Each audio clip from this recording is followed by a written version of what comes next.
My name is John Campbell, and today I'm going to teach you how to make a paper airplane. To start, you can use any piece of paper you want. And to start, you're going to fold it in half, like so. And then with the top two corners, you're going to fold them down until it's even with the bottom of the page.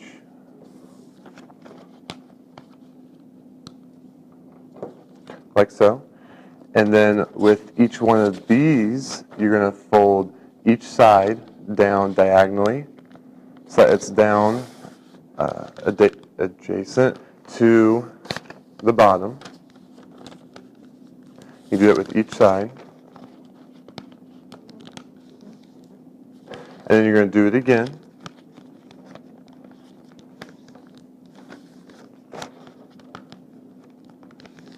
So it looks like this.